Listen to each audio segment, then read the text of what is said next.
God, it's so cold. I can't even speak properly. Didn't even get to cross.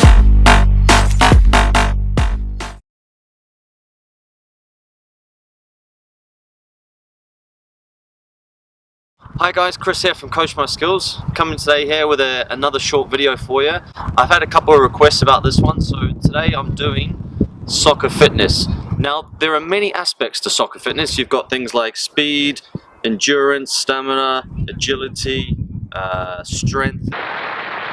So only today is what I want to focus on is building that base fitness. So if you're starting from like an off season and you're starting to work into a season that's upcoming and you're in pre-season with that and you want to start from the bottom and try and build that base up, that's the sort of fitness that I'm talking about now. So I want to just talk through three different types of training that you can do to help improve that soccer fitness. So just before you get started with any fitness work, of course it's important with these things to warm up properly. Now I'm not going to talk about a warm up today, maybe we'll do that in another video, but make sure that you warm up properly. Certain things like dynamic movements are perfect for this sort of fitness work, so make sure you do that and avoid any injuries. Now I apologize for the wind.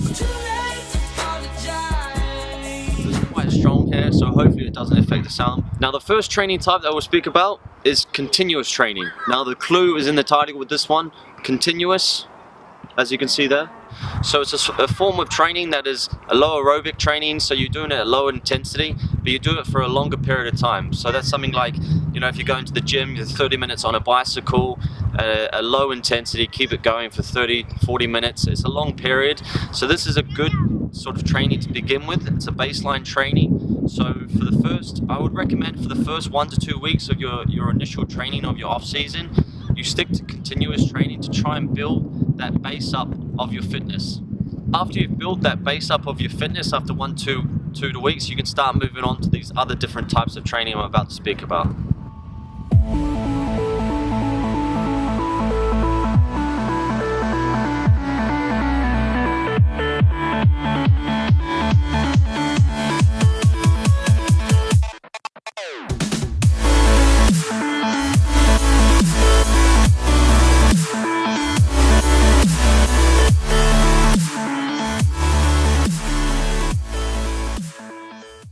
So after having been doing that continuous training for a period of 1 to 2 weeks, the second type of training that you can now incorporate into your off-season sort of program is fartlek training. Believe it or not, that fartlek training means speed play in Swedish, of all languages. So for me, fartlek runs are like the holy grail for soccer fitness. What they are is basically, it's like a small surge of increased speed, and then you follow that up with coming back to your normal zone and recovering and then trying to repeat again. So it's very much specific to a football game where you're making short dashes, short sprints, and then you want to try and recover as quickly as possible.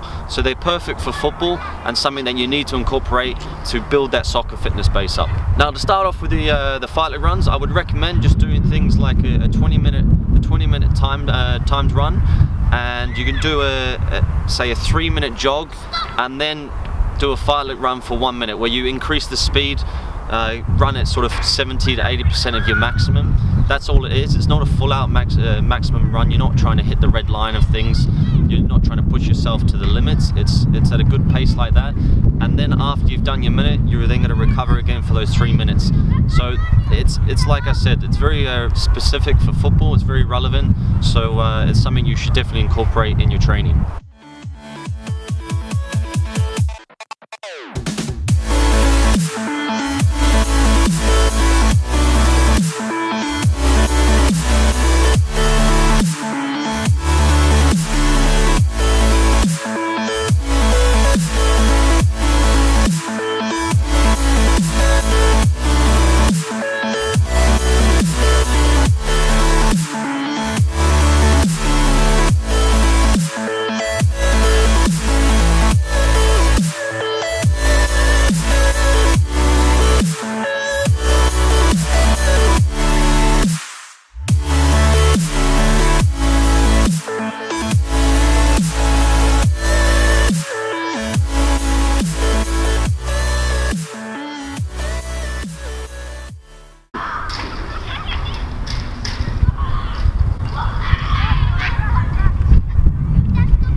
But you got the first continuous training. The second thing is your fartlek training, and then you want to incorporate the last thing that I think is essential for football players as well, is interval training.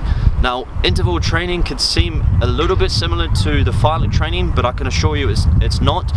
And what that is a higher intense for shorter periods of time, but the rest is almost equivalent to the amount of time that you're working. So for example, you might work for a high intensity of 90%, so you're almost close to your maximum for a minute, but then your rest is only a minute or a minute and a half. So it's a lot more intense, but it's a lot shorter period. So a little bit like the fartlek training as well, with the interval training it's important to focus as well on the recovery. So it's like when you're recovering, your body is also adapting as well. So it is part of the process that when you put in the work in and you're recovering, you focus on the recovery as well, because as you're doing it, your body makes changes, you're becoming a lot more stronger and fitter, and this is perfect for football as well. So it's important that you build up through that, and I'll show you that as well, that you build from the continuous to your fartlek into your interval, and then you start to incorporate them all, and that will really give you a really good basic ground fitness for football, for moving forward into things that are more specific, like speed, agility, all those other things that you'll have as well that you can focus on another time.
So that's the 3 types of training that I'd recommend to do, especially if you're doing an off-season program. To the people that requested this video, thank you very much. I picked probably the worst day to do it. It's so cold, and yeah, but I hope that it's useful for you. So thanks for watching. I hope you enjoyed the video. If you did, give it a thumbs up.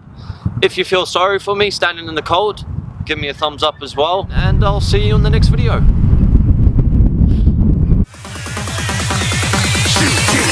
Didn't even get to cross.